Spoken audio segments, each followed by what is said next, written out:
Hello. So I've taken a lot of videos from the Bulbadome this season, and then I realized that the tulips in here are always green or just at the crack of color, and so you never actually see any like tulips on these videos. So today I brought this is what I call my hot mess of tulips. These are my kitchen tulips. These are the stems that I bring in for trials when there's a new variety, something that I don't know, or just if I want to see how it opens, I bring it in and I stick it in this vase. And this is what I end up with in my kitchen every week, which is exactly how I like my flowers. But I wanted to show you my friend Mary Lou. Hi Mary Lou, I know you're watching. She told me this week, she said, Jenny, you have to let people know how these tulips open. And I realized she's right, because we pick them pretty closed and we send them to groceries and up to the flower shop pretty closed, and you might not know what that flower is going to do. And that is the wonderful thing about tulips, is that they're constantly surprising you. Each one has its own special thing, whether it changes color or it's scented or it has a fringy edge or it lasts for 3 weeks. Who would have known, you know? And so it's been really fun. I've done a lot of new varieties this year because this is the first year we've gone big on forcing, and there's some different varieties. And then I also wanted to tell you a few things just about taking care of tulips and kind of the amazing things they do in a vase. So I just was interested. This guy is Yosemite. Yosemite is what you might call a French tulip. I've never grown this one, and when I brought Yosemite into the house, it looked like this. I knew it was going to be pink, didn't know what it was going to do, but you can see how much height it put on in the vase and how huge that flower opened up. And what's neat about this too, look at that gorgeous center. Isn't that pretty? So that's just an example of what these things can do. Behind me, here, let's do this. These guys behind me is World Expression, and we picked them pretty green. They open fairly quickly once they turn green. I did not know what World Expression was going to be, and she turned into, again, another big, huge, tall beauty. Look at that. Isn't that so pretty? And it just keeps on going and going and going. Charming beauty. Where's she? Right? You might see her at the grocery store just looking like that. Pretty unassuming. You might not know that that's what she's going to turn into. So I think that tulips are always worth taking a chance on because they do some pretty amazing things. There's one of those guys with the fringy edge. That's Curly Sue. And look at that color. So pretty. She's another one that's pretty, like, small and boring looking when she's closed, and she opens up so pretty. And then I've got my shorties back here. You know, some varieties are short, some are super tall.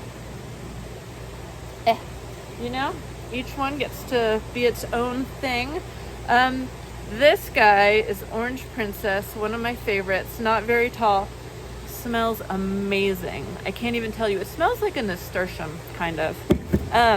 And I think Orange Princess also looks cool when it's closed up. You can tell that that's going to be pretty spectacular. And this has only been in the house for a couple days, so she's going to continue opening more and more and more petals, bigger and bigger, even taller and taller. This is a perfect, like, breakfast table tulip, I think, because she smells so good, so pretty. Okay, so we pick our tulips like this so that they have the longest vase life possible for you. A tulip, in most cases, as soon as it shows what color it's going to be, is ready to pick and will open in the vase. Each variety is a little bit different. So, for example, doubles are like these guys that are packed full of petals versus a single, like this guy that just has a single layer of petals. This is Orange Van Eyck. Oh gosh, I just noticed that Orange Princess has flames on each petal.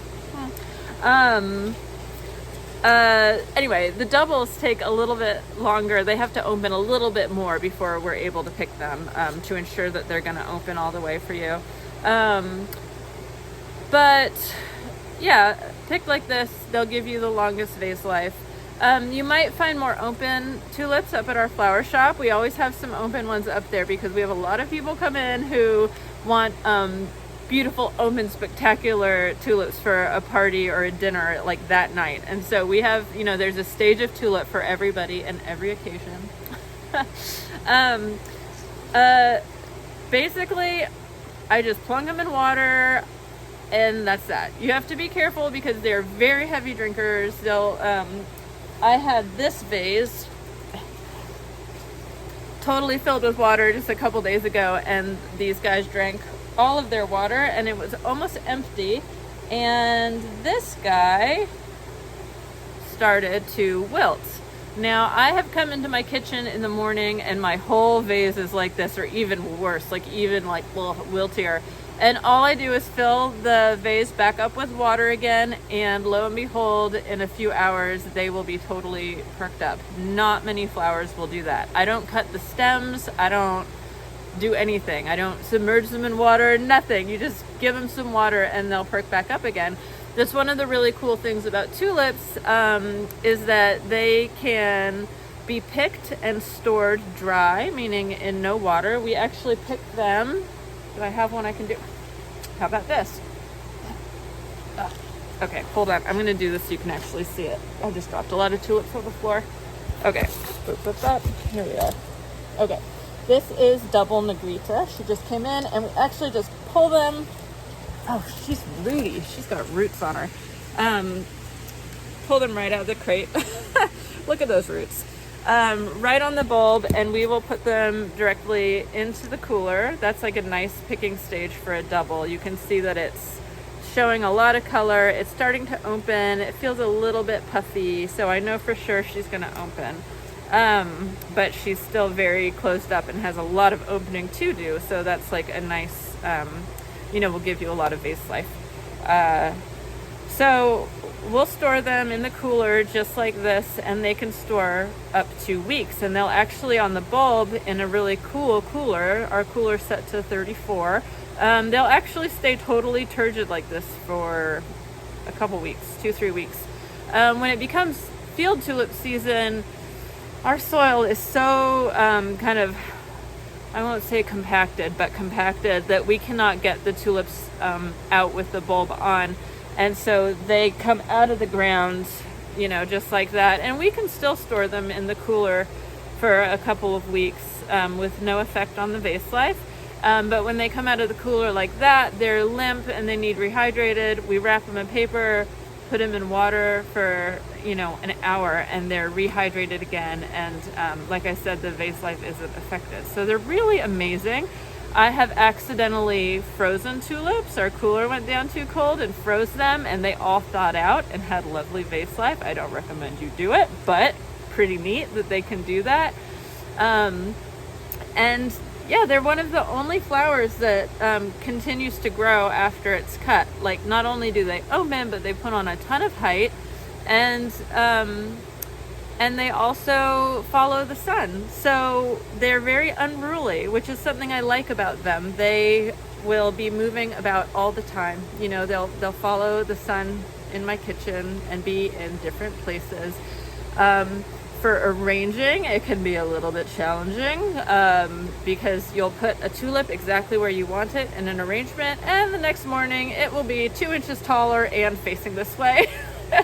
But it's just something you have to go with. It's the charm of tulips. So anyway, there is my brain dump, my unplanned brain dump about tulips. I hope you really enjoy these.